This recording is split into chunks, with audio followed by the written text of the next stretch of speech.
Ketua PCIM Maroko, Ustadz Jundi Abdurrahman, sehingga kegiatan ini dapat terlaksana pada sore hari ini waktu Eropa. Alhamdulillah, kajian ini nanti akan mendiskusikan membahas tentang konsep pendidikan dalam perspektif Islam, bagaimana kita bisa memahami, mengetahui, mengimplementasikan bagaimana cara mendidik ya yang termaktub dalam sirah nabawiyah, bagaimana Allah Subhanahu wa taala juga berfirman dan menceritakan kisah Luqman dalam surah Luqman, dan bagaimana kemudian fakta-fakta yang terjadi dalam beberapa bulan, beberapa tahun ini terkait dunia pendidikan, di mana situasi ada murid yang kemudian melawan gurunya, kemudian ada kejadian di mana guru dan dosen terlibat ya satu skandal dengan siswa dan mahasiswanya, ada anak yang kemudian berlaku tidak sopan dan tidak berakhlak kepada orang tuanya, dan begitu pula sebaliknya. Hal inilah yang kemudian kita akan kaji, kita akan bahas, kita akan diskusikan bersama pemateri kita, Ustadz Ahmad Najib Advani. Beliau saat ini merupakan mahasiswa di Dar El Hadid El Hassaniyah, Kerajaan Maroko. Beliau juga aktif di PCIM Kerajaan Maroko, kemudian aktif juga di pimpinan Istimewa Pemuda Muhammadiyah Eropa Mediterania, dan yang menarik, beliau juga merupakan penulis buku berjudul Bekal Perjalanan yang diterbitkan oleh penerbit Irfani. Alhamdulillah, bersama kita telah hadir Ustadz Ahmad Najib yang nanti akan membawakan materinya, dan tentunya pada kajian ini juga nantinya setelah pembawaan materi oleh Ustadz Ahmad Najib, insya Allah nanti akan ada tanya jawab yang dibuka untuk peserta kajian, sehingga nanti pertemuan ini, kajian ini akan lebih interaktif. Baik, kepada Ustadz Ahmad Najib kami persilahkan dengan hormat. Terima kasih banyak Ustadz Harakan. Suara aku jelas ya Ustadz ya? Ya, terdengar Ustadz. Silakan Ustadz. Sebelumnya aku mau izin share screen Ustadz. Ada PPT. Boleh, boleh, silakan Ustadz. Sudah.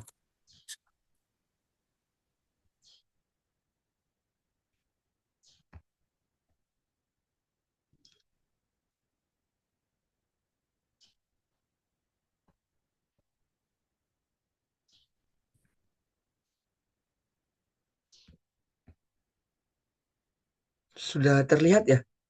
Ya, sudah terlihat. Baiklah. Bismillahirrahmanirrahim. Assalamualaikum warahmatullahi wabarakatuh. Waalaikumsalam. Alham, Alhamdulillahilladzi bi ni'matihi tatimmus shalihat wa bi qudratihi tuzilu sayiat. Nahmaduhu ta'ala ala ma asda wa an'am. Asyhadu an la ilaha illallah wa asyhadu anna Muhammadan abduhu wa rasuluh la nabiyya wa la rasula ba'da. Allahumma sholli ala Muhammad wa ala alihi wa sahbihi ajma'in amma ba'du. Pertama-tama marilah kita junjungkan puja dan puji syukur kita semua kehadirat Allah Subhanahu wa taala yang sampai hari ini setiap kepala dari kita masih diberikan nikmat yang sayangnya masih sering kita kufur, yang sampai kapanpun kita mungkin tidak bisa menghitung atas nikmat-nikmat yang kita nikmati sampai hari-hari ini. Yang dengan izinnya kita semua keluarga Muhammadiyah, pimpinan istimewa pemuda Muhammadiyah di Eropa dan Mediterania, Allah izinkan sehingga kita bisa menyambung tali silaturahmi dalam acara kajian kali ini. Semoga kita semua senantiasa berada dalam naungan Allah, berada dalam rahmatnya, berada dalam cintanya Allah, serta berada dalam penjagaan Allah Subhanahu wa taala. Amin ya rabbal alamin. Yang kedua, tak lupa juga kita hanturkan salawat serta salam kepada junjungan kita Nabi Muhammad SAW yang dengan keringatnya, dengan tangisnya, darahnya, doanya, hingga perjuangannya, kita bisa merasakan hangatnya hidup dalam pelukan agama Islam. Yang kita semua mulia dengannya, yang kita semua berharap agar dimatikan dan dibangkitkan kelak di dalam agama Islam. Lalu yang ketiga, jazakumullah khairan saya ucapkan kepada Bapak Ibu senior, pimpinan istimewa pemuda Muhammadiyah Eropa dan Mediterania secara umum, dan Ustadz Rinaldi Gunawan secara khusus, atas kesempatan, atas amanah, atas kepercayaan yang diberikan kepada saya untuk menjadi pembicara dalam kajian kali ini. Sangat merasa sangat merasa terapresiasi. Semoga dalam kajian kali ini saya juga mendapatkan insight baru dari Bapak Ibu senior semuanya. Mohon izin Bapak Ibu semuanya, semoga apa yang saya sampaikan pada kajian kali ini berkenan di hati Bapak Ibu semuanya. Dan mohon izin Ustadz Harakan, eh, jangan dipanggil Ustadz ya, aku dipanggil Najib aja karena aku masih S1, masih junior Bapak Ibu, jadi langsung manggil nama aja. Dan aku merasa belum belum sampai derajat untuk dipanggil Ustadz. Langsung saja, Alhamdulillah Bapak Ibu semuanya, hari-hari kemarin kita semua menyaksikan beberapa ayahanda ideologis kita diangkat, diamanahi, dipercayai untuk terjun langsung berperan dari dalam kabinet yang dinamakan Merah Putih menjadi penggerak pemerintahan untuk 5 tahun ke depan. Di antaranya mungkin ada ayahanda Profesor Abdul Muti sebagai Menteri Pendidikan Dasar dan Menengah, lalu ada Bapak Fajar Riza sebagai wakil dari Pak Prof Abdul Muti, lalu ada Bapak Profesor Fauzan selaku Wakil Menteri Riset Teknologi dan Pendidikan Tinggi, lalu ada Bapak Raja Juli Antonio selaku Menteri Kehutanan, dan ada ayahanda-ayahanda lainnya yang dipercayai untuk menjabat sebagai menteri, wakil menteri di dalam kabinet untuk 5 tahun ke depan. Dan yang menarik adalah bagaimana kepercayaan rakyat Indonesia kepada kader Persyarikatan Muhammadiyah untuk kembali menjadi penggerak pendidikan Indonesia sangatlah begitu tinggi. Dan penempatan beberapa ayahanda kita di sektor penting, di sektor vital pendidikan Indonesia sangatlah sejalan dengan visi misi Kiai Dahlan ketika mendirikan Muhammadiyah pada tahun 1912 dahulu. Saya sempat baca per 2024 awal kemarin, setidaknya Muhammadiyah sudah menghadirkan 440 pesantren, 20.233 TK dan PAUD Muhammadiyah, 2.817 SD Muhammadiyah, 1.826 SMP Muhammadiyah, 1.364 SMA Muhammadiyah, 171 perguruan tinggi, 355 rumah sakit, serta 536 panti asuhan. Yang ini semua menjadi bukti nyata langkah konkret bagaimana Muhammadiyah berperan aktif menemani, membersamai perjuangan Republik Indonesia secara umum dan di dalam aspek pendidikan secara khusus. Jadi ini semua adalah hasil dari kobaran semangat Muhammadiyah yang mengedepankan pendidikan, yang berkebudayaan, yang mencerahkan serta mencerdaskan. Jadi saya rasa semua amal usaha Muhammadiyah sampai hari ini adalah tangga-tangga konkret untuk menuju goals besar, yaitu membentuk umat Islam yang berkemajuan. Lalu sesuai dengan materi yang saya bawa pada hari ini adalah uswah mendidik dalam sirah nabawiyah. Urgensi sirah Nabi Muhammad SAW dalam pendidikan kita. Kenapa harus sirah itu, kenapa? Jadi sebagai seorang muslim, Bapak Ibu sekalian, sudah sepatutnya, sudah seharusnya, sudah sepantasnya kita itu menjadikan sepak terjang junjungan kita Nabi Muhammad SAW sebagai sebaik-baik contoh yang seharusnya kita tiru. Bagaimana tidak Bapak Ibu sekalian? Bisa kita lihat hanya dalam 23 tahun Nabi Muhammad berdiri tegak mendakwahkan, mensyiarkan sebuah risalah yang risalahnya tidak ada perubahan, bertahan selama belasan ribu abad. Selama belasan ribu abad tidak ada perubahan dalam pokok-pokok ajarannya. Bagaimana dalam pribadi Nabi Muhammad SAW terdapat budi pekerti yang begitu luhur, kudua hasanah, serta contoh-contoh akhlak yang sangat relevan untuk diaplikasikan hingga hari-hari ini. Jadi sangatlah penting bagi kita semua untuk mempelajari sirah nabawiyah. Sirah nabawiyah adalah seperti yang tertulis, perjalanan hidup manusia mulia, pembawa risalah yang mengantarkan kita dari kegelapan menuju cahaya terang benderang. Perjalanan dan kisah hidup Nabi Muhammad SAW selaku Nabi dan Rasul terakhir, penutup para Nabi dan Rasul yang sudah pasti di dalamnya memiliki jutaan hikmah yang itu memang untuk kita hikmahnya, memang untuk kita jadikan panutan, untuk kita aplikasikan di keseharian kita. Setidaknya saya sempat mengutip 3 perkataan ulama yang mutabahir, yang condong, yang terlihat di zamannya masing-masing. Yang pertama adalah Al-Ais bin Abdus Salam, yaitu Izzuddin bin Abdus Salam, yang wafat tahun 660 Hijriah. Beliau merupakan seorang mujtahid terkenal, teolog, dan ahli ilmu serta otoritas Syafi'i terkemuka di generasinya.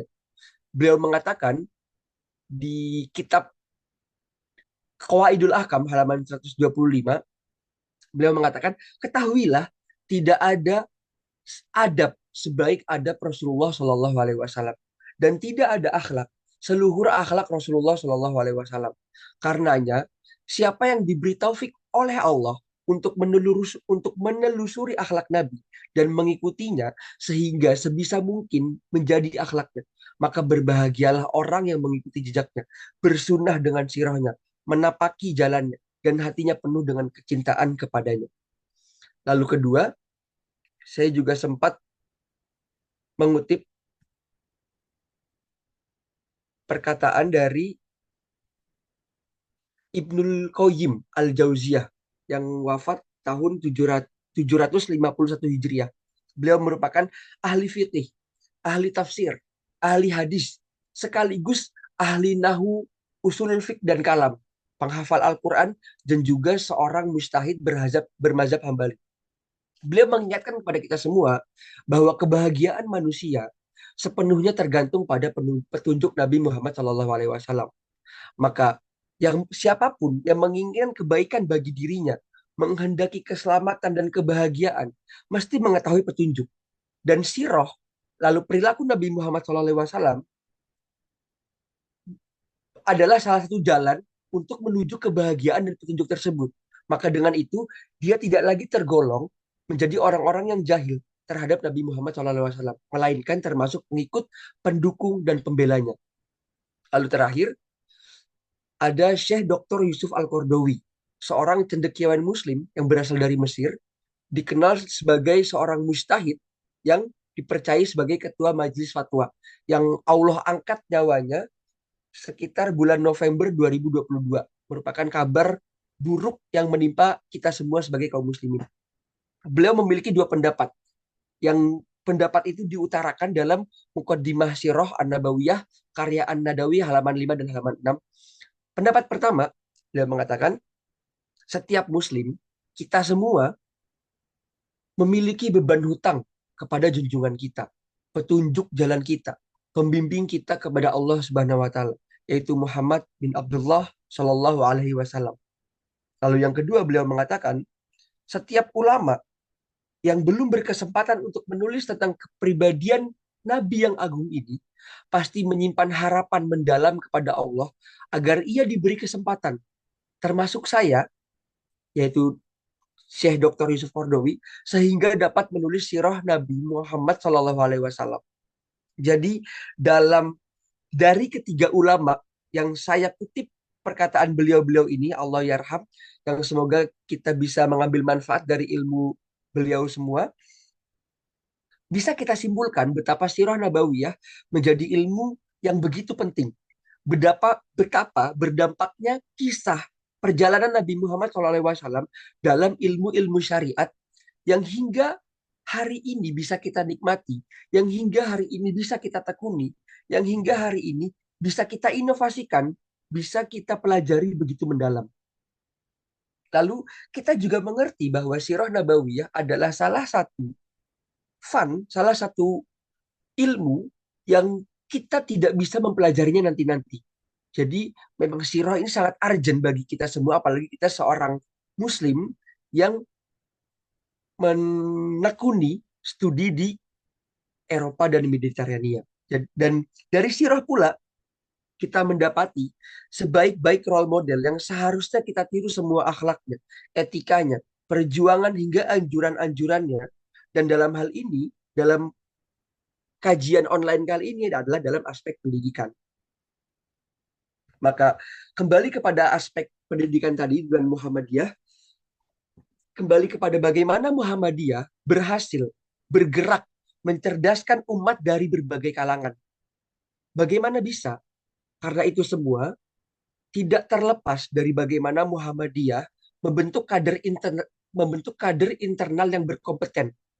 Bagaimana Muhammadiyah menggembleng kader-kadernya agar bisa mengestafetkan cita-cita dari generasi terdahulu, agar estafet ini tidak berhenti dan terus berlanjut dari generasi ke generasi. Bagaimana Muhammadiyah mengajari kader-kader baru untuk mampu mewarisi cita-cita kader pendahulunya. Maka hasil dari Muktamar Muhammadiyah yang ke-37 yang dilaksanakan pada tahun 1968, terprogramlah sebuah agenda kaderisasi secara resmi. Agenda kaderisasi secara resmi di bawah tanggung jawab Badan Pendidikan Kader.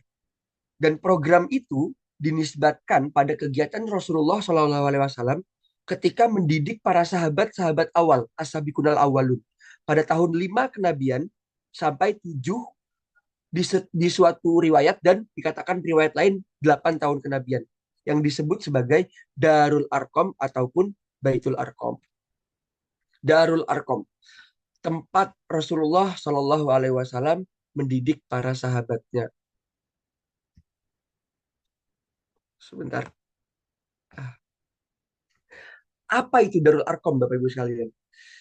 Darul Arqam dia adalah sebuah rumah milik Abu Abdullah Al-Arqam bin Abi Al-Arqam, atau lebih dikenal sebagai Al-Arqam bin Abi Al-Arqam Al-Makhzumi. Beliau merupakan salah satu sahabat Nabi Muhammad SAW yang memeluk Islam di generasi-generasi awal, atau biasa disebut sebagai As-Sabiqunal Awwalun. Jadi kalau kita perhatikan, kata terakhir yang disematkan pada nama beliau adalah Al-Makhzumi. Apa itu Al-Makhzumi, Bapak Ibu sekalian? Al-Makhzumi adalah nama kabilah yang disematkan kepada beliau. Kalau kita ingat-ingat lagi, kita lebih besar lagi mengambil POV-nya, Al-Makhzumi ini kabilahnya siapa, Bapak Ibu sekalian? Al-Makhzumi ini adalah kabilahnya Abu Jahal, yang sangat tidak mungkin rumah kabilahnya dijadikan base camp oleh kaum muslimin. Tapi mengapa Nabi Muhammad memilih untuk menjadikan rumah Arqam bin Abil Arqam sebagai base camp? Ini merupakan salah satu strategi cerdik, strategi luar biasa dari Muhammad SAW.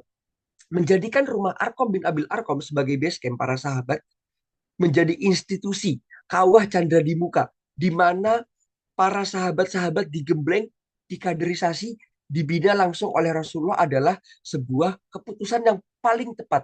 Karena pasti kafir Quraisy waktu itu berpikir, dengan jumlah kaum muslimin yang masih lemah dan sedikit kala itu, jika Rasulullah Shallallahu Alaihi Wasallam ingin untuk mengumpulkan mereka semua, pastilah rumah yang seharusnya dipilih adalah rumah dari kalangan senior, seperti Abu Bakar As-Siddiq contohnya. Tapi tidak, justru Rasulullah menjadikan rumah Arqam bin Abil Arqam sebagai base camp. Yang waktu itu, Bapak Ibu sekalian, Arqam bin Abil Arqam masih berusia, ada yang mengatakan 12 tahun dan ada yang mengatakan 16 tahun. Usia yang masih sangat muda. Ini usia masih sangat muda ini menunjukkan betapa keberanian Arqam bin Abil Arqam untuk menyelisihi keputusan kabilahnya yang salah. Lalu dia memutuskan untuk mengambil jalan yang benar dengan memeluk agama Islam. Padahal ia berasal dari Bani Makhzum. Yang Bani Makhzum adalah sarang perlawanan dakwah Nabi Muhammad SAW. Jadi Bani Makhzum ini sering berselisih Bapak Ibu sekalian dengan Bani Hashim, kabilahnya Nabi Muhammad SAW. Kedua Bani ini, kedua keturunan ini saling berlomba untuk mendapatkan kehormatan, untuk mendapatkan martabat yang tinggi di kalangan masyarakat Mekah. Maka dengan kehadiran, dengan kelahiran Nabi Muhammad SAW sebagai nabi dari Bani Hashim, itu menjadikan kekalahan total bagi Bani Makhzum. Dan menurut ulama Sirah, inilah yang menjadikan mengapa Abu Jahal itu enggan untuk memeluk Islam. Karena ia berpikir, lama-lama saya berjuang, sudah lama saya berjuang untuk membangun nama keluarga saya, masa saya harus kalah dengan hanya mengakui bahwasanya Nabi yang agung ini lahir dari Bani Hashim. Itu merupakan salah satu bukti bahwasanya penyakit hati itu benar-benar memiliki dampak efek yang begitu luar biasa. Kembali kepada Darul Arkom. Jadi rumahnya Arkom bin Abil Arkom ini berlokasi di pinggiran kota Mekah, yaitu di Bukit Safa, yang merupakan base camp untuk berdakwah Nabi pada masa dakwah siri, sembunyi-sembunyi. Rumah tersebut menjadi tempat berkumpulnya umat muslim paling awal untuk mendengarkan Nabi Muhammad SAW menyampaikan ajarannya. Dan dari rumah itulah Islam berkembang hingga ajaran Rasulullah SAW bisa kita nikmati, bisa kita mulia dengannya, bisa kita perdalam hingga hari-hari ini. Rumah tersebut, rumah Arkom bin Abil Arkom itu sangat kecil, Bapak Ibu sekalian. Jadi ada di pojok Bukit Safa di dekat di kota Mekah.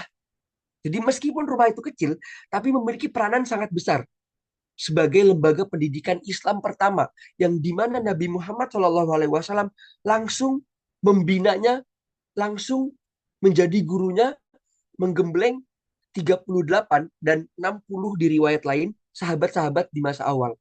2 tahun lamanya Darul Arkom berfungsi sebagai tempat penggemblengan, sebagai kawah candra di muka, sebagai tempat kaderisasi dari tahun 5 kenabian sampai 7 atau 8 di riwayat lain. Pertanyaannya, kenapa? Dan eh, FYI-nya nih Bapak Ibu sekalian, selama 2 tahun, 2 sampai 3 tahun Darul Arkom ini berfungsi sebagai institusi kaderisasi para sahabat Ashabikun al-Awalun, tidak ada satupun kafir Quraisy yang mengetahui bahwasanya rumah Arkom bin Abil Arkom ini menjadi tempat berkumpul. Kenapa? Pertanyaan itu kenapa? Yang pertama adalah ini menunjukkan betapa rapihnya, betapa Nabi Muhammad SAW bisa memanage sahabat-sahabatnya selaku kadernya, selaku penerusnya, selaku murid-muridnya, agar tetap merahasiakan kegiatan kaderisasi ini.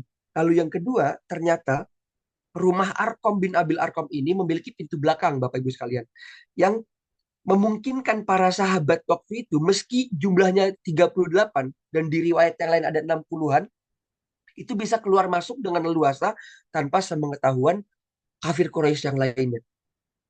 Lalu dari hasil output output dari proses penggemblengan, proses kaderisasi yang dilakukan Nabi Muhammad SAW selama 2 sampai 3 tahun ini apa? Bisa kita lihat. Darul Arkom, Nabi Muhammad yang langsung berdiri langsung mendidik para sahabatnya dari berbagai golongan, golongan bangsawan, pedagang, sampai hamba sahaya.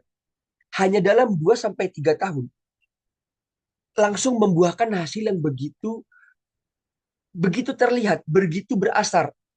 Bisa kita lihat di antara kemampuan sahabat Nabi yang luar biasa, misalnya ada Umar bin Khattab sebagai ahli hukum dan pemerintahan. Lalu ada Abu Hurairah sebagai ahli hadis. Lalu ada Salman Al-Farisi sebagai ahli perbandingan agama Majusi, Nasrani, dan Islam. Lalu ada Ali bin Abi Thalib sebagai ahli hukum dan tafsir Al-Quran. Di antara murid beliau ialah Khadijah binti Khuwailid, istri beliau sendiri. Ali bin Abi Thalib, anak paman Nabi Muhammad SAW. Zaid bin Harisah, budak yang kelak akan diangkat menjadi anak angkat Nabi Muhammad sendiri. Abu Bakar As-Siddiq, sahabat dekat Nabi Muhammad SAW, yang melalui tangannya Abu Bakar banyak sekali tokoh-tokoh Islam berpengaruh yang masuk Islam lewat melalui tangannya beliau. Ada contoh Utsman bin Affan, Zubair bin Awam, Sa'ad bin Abi Waqqas, Abdurrahman bin Auf, Talha bin Ubaidillah, Abu Ubaidillah bin Jarrah, Arkam bin Abil Arkam, Fatimah binti Khattab, serta suaminya Said bin Zaid. Coba Bapak Ibu sekalian, kita perhatikan dari nama-nama menonjol dari 38 atau 60 ini, 4 dari 38 atau 60 ini menjadi Khulafaur Rasyidin. Abu Bakar As-Siddiq, Umar bin Khattab, Utsman bin Affan, dan Ali bin Abi Thalib.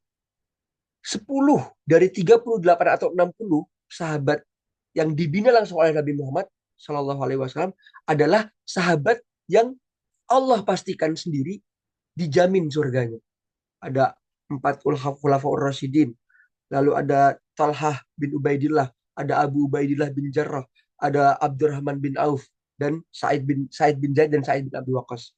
Ini menunjukkan betapa penggemblengan, betapa keberhasilan dari pendidikan Nabi Muhammad SAW ini langsung terlihat walaupun hanya 2 sampai 3 tahun. Lalu dari kisah ini, dari kegiatan yang Muhammadiyah ambil, Muhammadiyah nisbatkan kepada kegiatan Rasul ini, value apa yang bisa kita ambil? Yang pertama, inilah kepedulian Rasulullah SAW dalam mengumpulkan para sahabatnya di satu tempat untuk mengambil hikmah dan pelajaran. Jadi Darul Arkom memiliki efek, memiliki asar, memiliki bekas yang kuat kepada tiap pribadi Nabi Muhammad, tiap pribadi sahabat, sehingga mereka bisa berhasil di kemudian hari. Dan ini tidak lepas dari kepedulian Nabi Muhammad SAW.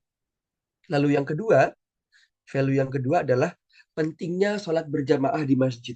Karena sangat jauh perpautan antara sholat sendirian di rumah dan sholat berjamaah di masjid. Jadi sebagaimana yang diajarkan oleh Nabi Muhammad SAW bahwa masjid tidak hanya menjadi tempat sholat. Jadi masjid tidak berhenti sebagai fungsi tempat sholat saja, melainkan sebagai mu'allif kulub, sebagai mempersatukan hati-hati kaum muslimin. Masjid sebagai tempat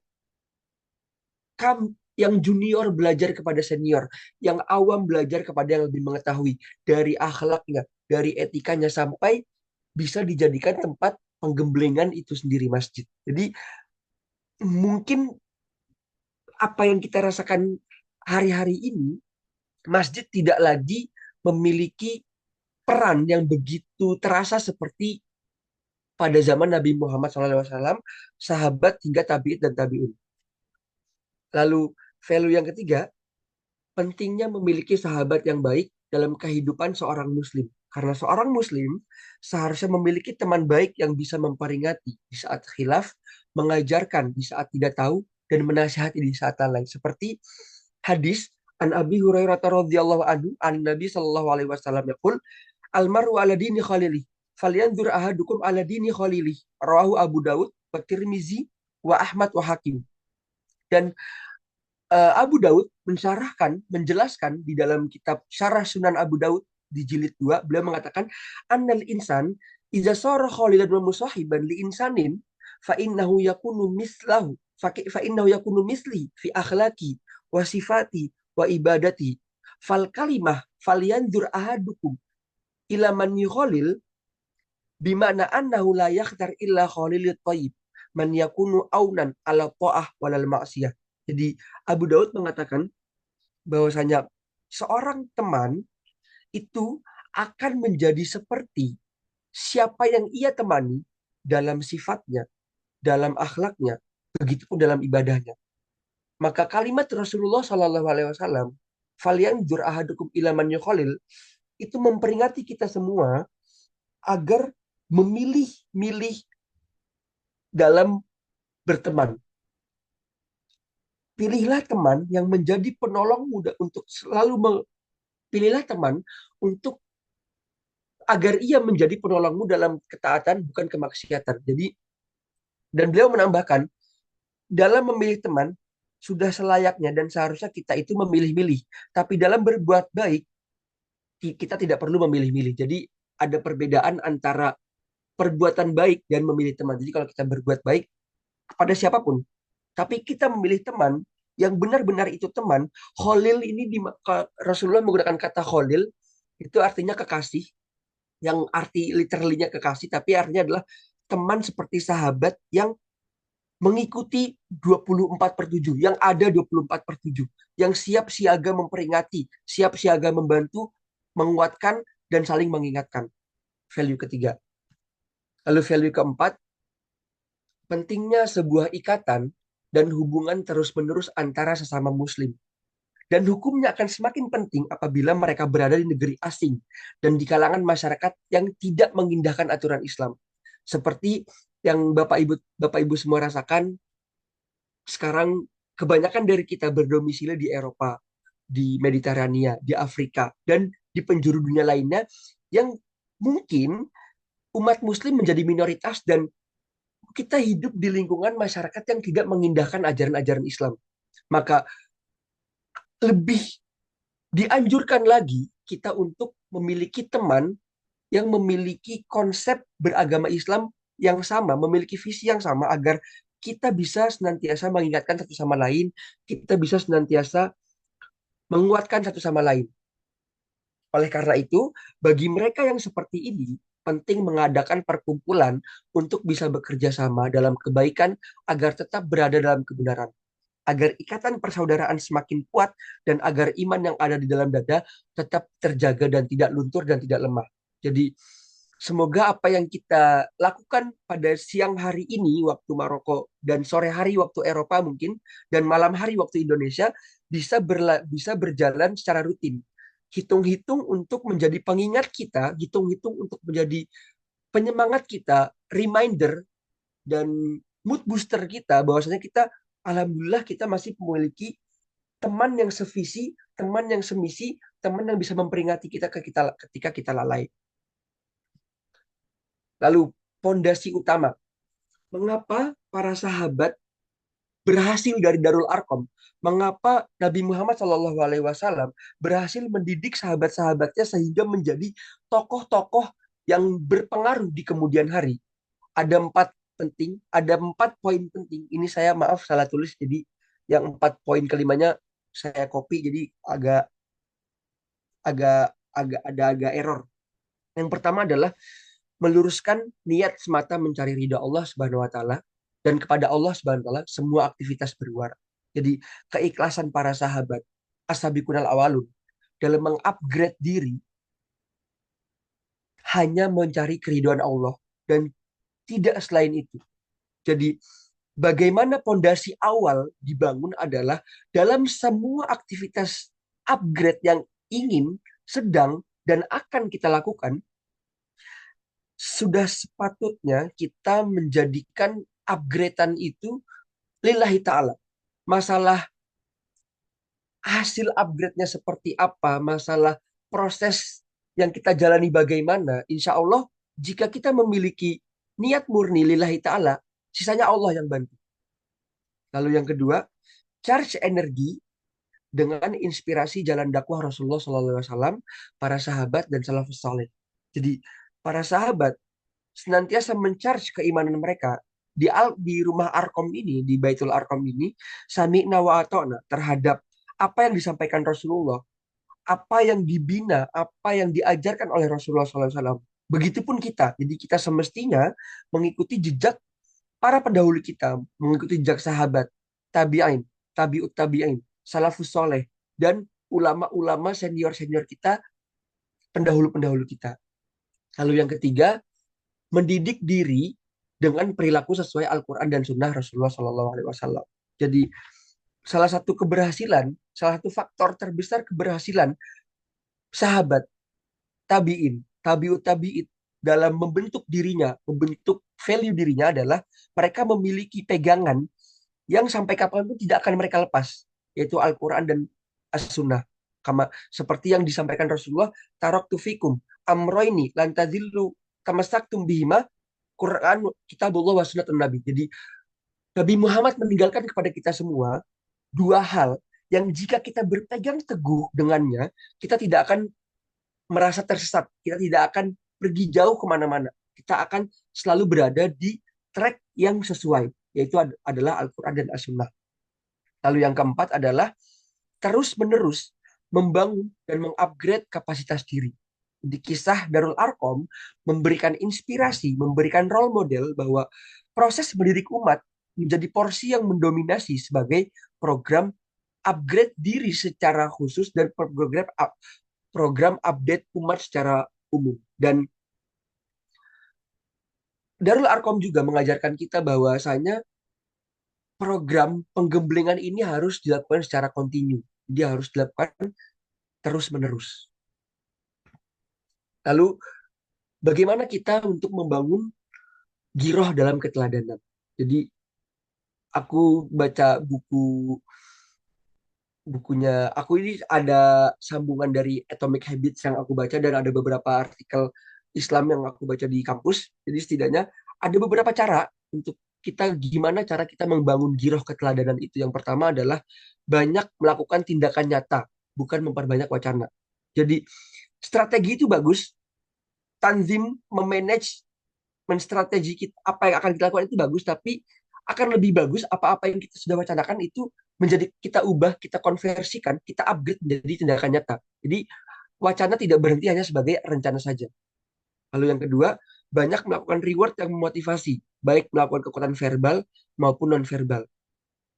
Lalu yang ketiga, banyak memberikan contoh nyata tentang adab dan akhlakul karimah.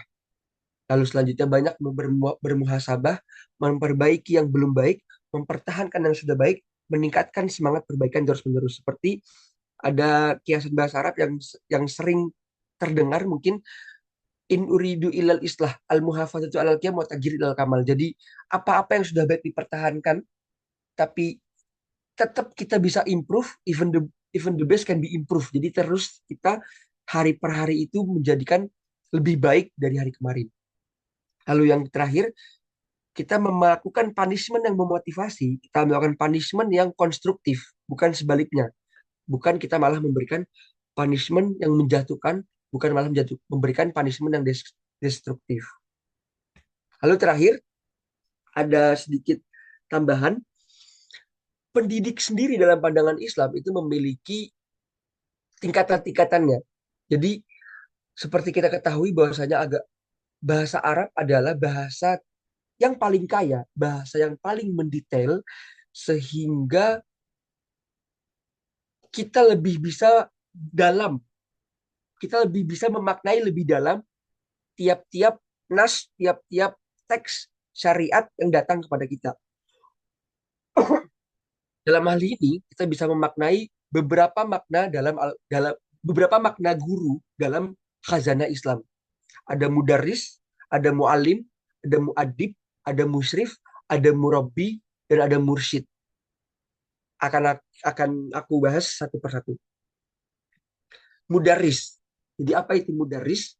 Mudarris dalam bahasa Arab berasal dari darasa yadrus yang berarti belajar.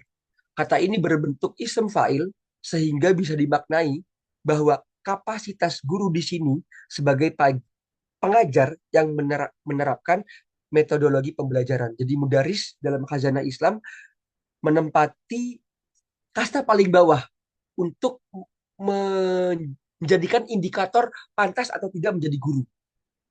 Selanjutnya ada muallim yang berawal dari kata bahasa Arab yaitu allama yu'allimu, Anda guru anta muallim. Ia juga berarti pengajar, lebih menjurus kepada seorang pengajar yang mencurahkan ilmu pengetahuan untuk anak didiknya, dan kadang pula kata muallim ini digunakan sebagai pemimpin. Jadi tidak hanya mengajar, tapi muallim memiliki peran tambahan, yaitu sebagai pemimpin. Selanjutnya muadib, adabayu adibu, ta'diban. Berasal dari kata adab, yaitu budi pekerti. Muadib juga membawa maksud yang hampir kepada istilah mentor. Muadib adalah pemupuk adab, akhlak, nilai atau proses pembentukan disiplin. Peranan muadib adalah menyiapkan muadab, calon-calon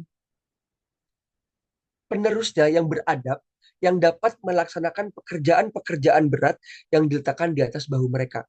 Muadib mempunyai budi pekerti yang tinggi, membina kecerdasan akal dan jasmani selaras dengan falsafah yang menitik beratkan potensi insan bermoral dan berakhlak mulia secara seimbang. Lalu terakhir, jadi muadib ini seperti musyrif, mengisyraf. Jadi memiliki makna yang mirip. Lalu murabbi yang terakhir, dalam Islam membawa konsep yang luas, melebihi tingkat mu'alim. Konsep murabbi mengacu kepada pendidik yang tidak hanya mengajarkan suatu ilmu, tapi dalam waktu yang sama mencoba mendidik rohani, jasmani, fisik, dan mental anak didiknya untuk menghayati dan mengamalkan ilmu yang telah dipelajari. Jadi tingkatan paling tinggi dalam khazanah Islam adalah murabbi. Mungkin itu saja yang bisa saya sampaikan. Bisa saya kembalikan kepada moderator mungkin untuk tanya jawab. Mungkin bukan tanya jawab ya, lebih ke Diskusi. diskusi aja Ya, mungkin. ya. Terima kasih Ustadz Baik, Harakan. terima kasih ya, Mas Ustadz Najib atas pemaparan materinya terkait dengan uswah mendidik dalam Sirah Nabawiyah. Ada banyak sekali pembelajaran cerita terkait dengan Darul Arkam, kemudian keteladanan dari Rasulullah Muhammad SAW, dan bagaimana sesungguhnya kita sebagai umat Rasulullah mengambil pembelajaran dan mengimplementasikan teladan dalam mendidik ya terhadap diri kita sendiri, keluarga, dan bagi yang bergelut dalam dunia pendidikan ya kepada mahasiswa, kepada siswa, dan lain-lain sebagainya. Terima kasih Ustadz Ahmad Najib. Nah, selanjutnya mungkin langsung kita ke sesi diskusi. Nah, seperti itu. Kita sudah ada dua pertanyaan, dua hal yang ingin didiskusikan bersama-sama. Yang pertama dari Mas Nur Saleh Hartaman. Ya, izin saya bacakan, Ustadz Najib. Eh, Mas Saleh bertanya terkait dengan sejarah pendidikan Islam pada masa Rasulullah memiliki daya tarik tersendiri. Bagaimana sesungguhnya penerapan metode pendidikan yang berdasarkan sirah nabawiyah, berdasarkan agama Islam di era modern dengan perkembangan zaman yang pesat, terutama dalam kaitannya dengan kemajuan teknologi. Saya kira itu untuk pertanyaan pertama, Ustadz, bisa direspon terlebih dahulu. Masya Allah, Ustadz Harakan. Pertanyaannya berat sekali ini Ustadz. Ya, karena mungkin ya relate, punya hubungan dengan situasi saat ini, Ustadz. Jadi kalau berbicara tentang metode pendidikan di era modern yang paling pantas, yang paling relevan untuk kita, aku belum bisa jawab karena aku sendiri masih belajar tentang metode itu dan aku masih semester 3, Ustadz. Jadi mungkin ini bisa aku lempar ke forum biar kita bisa diskusikan bareng-bareng, Ustadz. Terima kasih. Oh, ya, Pak Ustadz. Mungkin ada teman-teman peserta pengajian yang ingin memberi informasi wawasan terkait dengan pertanyaan dari Saudara Nur Saleh terkait bagaimana sesungguhnya atau sebaiknya penerapan metode pendidikan Islam di era modern, sorry, dalam perkembangan zaman yang pesat, terutama dalam kaitannya dengan kemajuan teknologi. Karena memang situasi saat ini seperti itu, informasi yang tidak sesuai, kemudian istilah-istilah atau perubahan, ya, perubahan karakter anak didik dan lain sebagainya memang selain di lingkungan sekitar juga eh, rata-rata juga didapatkan dari ya, forum-forum atau pertemuan-pertemuan virtual yang kemudian membawa perubahan tersendiri terkait dengan karakter orang, karakter mahasiswa, karakter siswa, bahkan karakter pendidik. Mungkin ada teman-teman yang ingin merespon. Mungkin Ustadz Rizaldi ingin memberi tanggapan terkait dengan hal ini. Mungkin kalau aku mau Iya, silakan memberi Ustadz. mau insight mungkin ya, aku Ya, mau silakan, diskusi silakan. juga mungkin. Jadi kalau masalah metode resmi pendidikan, sekarang yang terjadi adalah polarisasi Ustadz. Jadi lulusan-lulusan Timur Tengah itu dengan yang notabene berkutat 24/7 mungkin dengan kitab-kitab kuningnya, itu lebih terkesan terlalu tekstual, Ustadz. Jadi dengan permasalahan kontemporer yang beragam, itu terkesan lebih kaku. Itu stereotip yang diberikan kepada pelajar Timur Tengah. Ya. Lalu untuk pelajar pelajar Barat, pelajar yang mengenyam studi di Eropa dan tempat lainnya, itu terkesan lebih kontekstual. Jadi pelajar Barat terkesan, aku sempat eh, diskusi juga sama Profesor Jamhari. Beliau merupakan rektor UI 3, dan aku bertanya seperti itu, apa perbedaan metode yang dilakukan oleh yang biasa dikerjakan di timur dan di barat. Lalu apa yang membuat UI 3 itu sebagai pilihan? Dan beliau menyampaikan bahwasanya pelajar Timur Tengah itu terlalu tekstual. Sebaliknya pelajar barat itu terlalu kontekstual, terlalu luas dengan metode-metode yang beragam. Tapi beliau, orang-orang barat ini meninggalkan tekstualnya.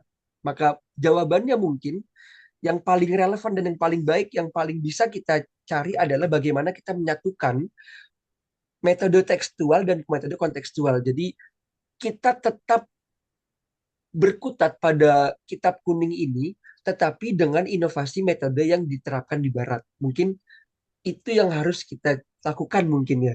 Terima kasih, Ya, Satarakan. terima kasih Mas Ustadz Najib.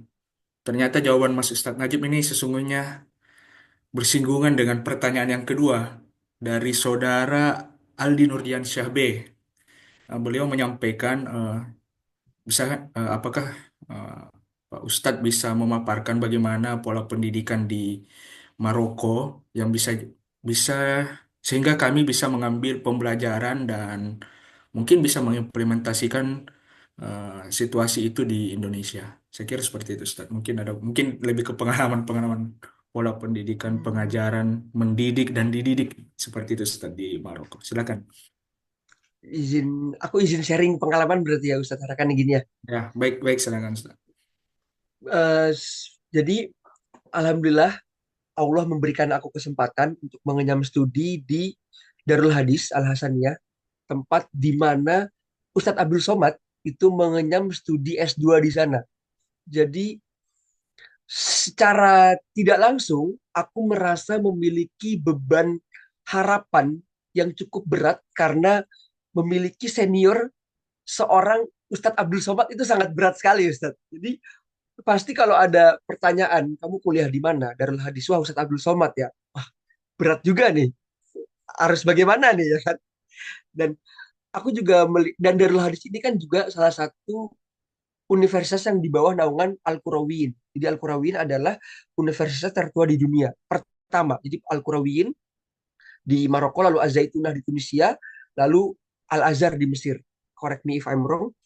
Dan aku perhatikan selama 1 tahun, berjalan 2 tahun ini, kenapa Al-Qurawiyin serta kampus-kampus di bawah naungannya itu bisa bertahan lama, karena memiliki kaderisasi yang kuat juga, Ustadz. Jadi institusi-institusi ini selalu menarik murid-muridnya yang terlihat menonjol itu dijadikan kader di zaman mendatangnya. Jadi semisal guru-guruku, guru-guruku, syekh-syekhku sekarang yang mengajar di kampus adalah alumni Darul Hadis. Dan alumni Darul Hadis ini dulu diajarkan oleh alumni Darul Hadis tersebut, alumni Darul Hadis sebelumnya. Jadi tradisi kaderisasi ini juga erat di Darul Hadis. Dan masalah metode saya rasa sama saja ya sama universitas di Indonesia. Ada uji apa namanya, mungkin lebih interaktif daripada di Indonesia. Jadi seperti ada apa namanya, kita dari 1 jam 45 menit matkul itu setengahnya itu dipakai untuk berdiskusi, memaparkan lalu berdebat dan lain-lainnya. Dan perbedaannya dari Indonesia adalah secara sistem, mungkin Indonesia memakai sistem SKS. Yang saya juga nggak mengerti apa itu sistem SKS karena di sini kita memakai sistem matkul aja gitu Ustaz. Dan sistem penilaian juga berbeda. Kalau di Indonesia penilaiannya 1 sampai 4, kalau di sini penilaiannya per 20. Jadi empatnya di sini adalah 20-nya di Maroko. Jadi dan syarat lulusnya itu kalau kampus-kampus lain di Maroko syarat lulus semesternya 10/20, jadi setengahnya. Tapi kalau di Darul Hadis memiliki standar yang lebih tinggi sedikit, jadi 12/20. Dan setelah saya lihat-lihat, saya tanya senior-senior juga yang mengenyam di Maroko, masalah perskripsian, ternyata di Maroko malah cenderung lebih mudah Ustadz dari penulisan skripsi di Indonesia. Dan itu juga saya belum merasakan karena saya masih semester 3 dan insya Allah dengan doa senior PIPM dimudahkan. Terima kasih Ustadz Harakat. Amin, amin, ya Allah. Jadi memang saya kira penting ya, Ustaz, persoalan pengkaderan itu, Ustaz, sebagaimana yang Ustadz sudah paparkan tadi terkait dengan Darul Arkam, keteladanan, dan lain sebagainya. Hal yang sebenarnya pengkaderan dari pandangan orang-orang di Indonesia itu eh, kerap memasukkan unsur kekerasan. Nah, bagaimana tanggapan Ustadz itu terkait hal itu? Karena memang di pengajian ini ada peserta juga dari Indonesia, Ustadz. Silakan, Ustadz. Mungkin stereotip orang Indonesia mengenai perkaderan sering di, sering dianggap fanatik, sering dianggap sudah dianggap tidak relevan lagi, sudah dianggap kolot dan lain-lainnya. Mungkin kenapa bisa dianggap seperti itu, Ustadz? Karena metode pengkaderan yang diterapkan kebanyakan orang Indonesia mungkin memang mengarah ke situ, Ustadz. Jadi ada entah karena apa yang saya juga kurang tahu, melahirkan stereotip-stereotip seperti itu. Mungkin ada sistem fanatik yang disebutkan oleh Ibnu Khaldun di kitab Muqaddimahnya. Justru mengapa suatu peradaban itu bisa rusak, mengapa suatu peradaban itu bisa hancur, salah satu faktornya adalah fanatik yang berlebihan. Jadi dengan kefanatisan ini dia tidak bisa menerima inovasi dari luar, dia tidak menerima intervensi dari luar, dia tidak menerima saran dan kritik dari luar. Seperti halnya Abu Jahal yang sangat mencintai Bani Makhzumnya sehingga Abu Jahal nggak terima bisa-bisanya saya sudah membangun nama Bani Makhzum sejauh ini lalu dikalahkan oleh lahirnya seorang nabi dari Bani Hashim yang merupakan lawan dari Bani saya. Jadi itu kan contoh konkret bagaimana fanatisme itu menghancurkan seseorang ataupun malah kabilahnya ataupun malah peradaban secara lebih luas. Mungkin itu mungkin Ustaz. Baik, Ustadz. Terima kasih. Pembelajaran pengalaman, kisah, dan teladan-teladan yang Ustadz sampaikan tentunya bisa menjadi pembelajaran bagi kita semua, khususnya teman-teman juga yang berada di Indonesia. Ustadz, izin kami bacakan lagi satu pertanyaan, karena memang saat ini di Eropa sudah masuk waktu asar dan mungkin di Maroko juga sudah mau masuk waktu asar, sementara di Indonesia sudah pukul 9 dan kalau di kampung saya di Makassar itu sudah pukul 10 malam. Nah, ini ada pertanyaan terakhir eh, dari Riswandi Ilmu Komunikasi. Nah, beliau bertanya tentang apa tantangan pendidikan pada masa Rasulullah dan tantangan yang ada pada zaman sekarang ini. Silahkan, Ustaz. Oh, Masya Allah. Dalam Alhamdulillah kajian kita kali ini sebenarnya saya sebelum saya mengiyakan untuk mengisi kajian kali ini saya juga agak ragu. Jadi saya sebelum hari ini saya sempat bertanya ke Ustadz Rinaldi, Ustadz apa gak apa-apa nih Ustadz saya ngisi kajian, saya seorang mahasiswa S1 semester 3 mengisi kajian untuk senior-senior yang mungkin lebih pantas berdiri, lebih pantas mengisi kajian ini Ustaz. Tapi Bismillah, ini saya rasa ini sebuah kaderisasi, ini saya rasa sebuah amanah yang mahal kesempatannya. Alam, terima kasih banyak atas pertanyaan-pertanyaan yang hadir. Terima kasih banyak Bapak Ibu semua sudah menyempatkan hmm, waktunya untuk menghadiri kajian kali ini dan izin menjawab di masa Rasulullah tantangannya mungkin lebih ke eksternal.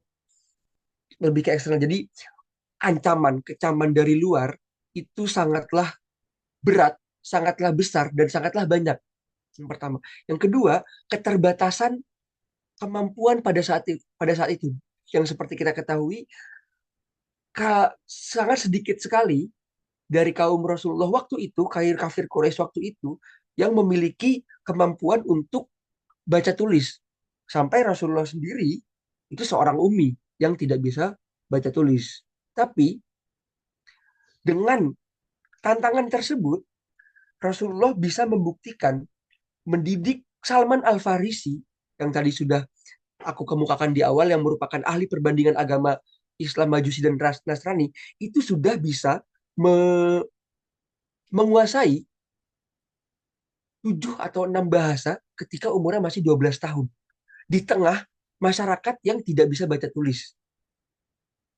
Lalu bisa menghadirkan Abu Hurairah yang bisa meriwayatkan ratusan ribu hadis yang selalu kemana-mana, yang hadis-hadisnya paling sering kita pakai di tengah masyarakat yang masyarakat yang tidak bisa baca tulis. Jadi dari masalah eksternal tersebut Rasulullah bisa menjawabnya, bisa dengan segala pengorbanan, dengan segala strategi yang mungkin bisa kita dapati di kisah-kisah sirah lainnya selain Darul Arkom, bagaimana Rasulullah bisa memberi solusi dari masalah-masalah ini.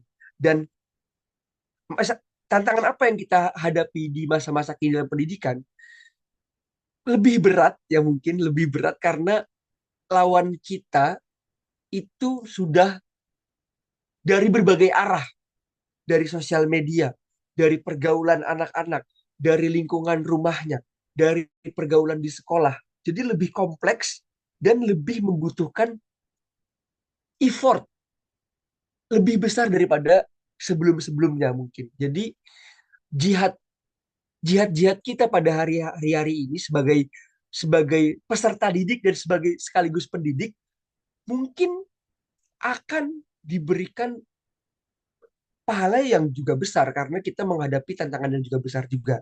Terima kasih, Ustadz Harakat.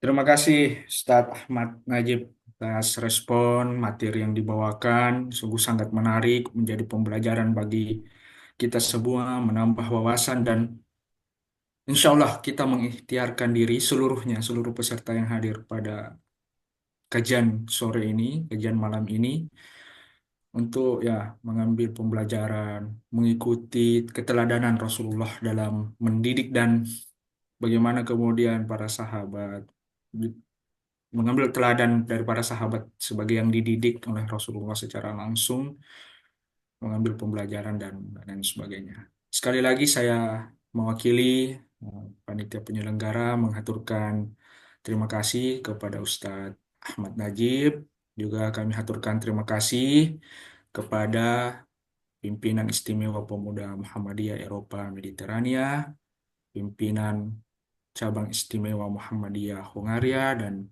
pimpinan cabang istimewa Muhammadiyah Kerajaan Maroko, sehingga kajian pada sore hari ini waktu Eropa Tengah terlaksana dengan baik dan lancar. Kami juga berterima kasih kepada Bapak Ibu, adik-adik sekalian yang hadir pada kajian sore hari ini. Alhamdulillah ada lebih 60 orang yang hadir pada kajian ini. Seperti yang saya ketahui ada yang berasal dari Hungaria, ada yang berasal dari yang berdomisili maksud saya di Maroko, dan juga saya lihat lebih banyak lagi yang berdomisili di Indonesia. Itu merupakan pertanda bahwa sesungguhnya kajian ini ya betul-betul menarik dan membuat orang tertarik sehingga mengikuti kegiatan ini sampai selesai. Sebelum kita tutup ruang virtual ini, mungkin peserta berkenan untuk mengaktifkan kamera untuk kami ambil dokumentasi. Bagi yang berkenan, kami mohon untuk mengaktifkan kamera. Baik, kami hitung dalam hitungan ketiga. Ya, mohon yang berkenan silahkan untuk diaktifkan. Ya, terima kasih Bapak Ibu yang sudah mengaktifkan kamera. Kami tunggu 5 detik lagi. Mungkin masih mau mengaktifkan semua. Ya, baik, terima kasih yang sudah mengaktifkan. Nah, izin kami screenshot, tersenyum terlebih dahulu biar nanti masuk di media soalnya. Ya, baik, 1, 2, 3. Eh, Satu kali lagi. 1, 2, 3. Oke, terima kasih atas perkenan dari Bapak Ibu sekalian, saudara-saudara sekalian. Saya akhiri kegiatan sore hari ini, kajian sore hari ini. Fastabiqul khairat. Assalamualaikum warahmatullahi wabarakatuh. Waalaikumsalam. Terima kasih banyak semuanya Terima yang sudah kasih, hadir. terima kasih. Bapak Ibu yang Jazakumullah khairan. mengisi absen.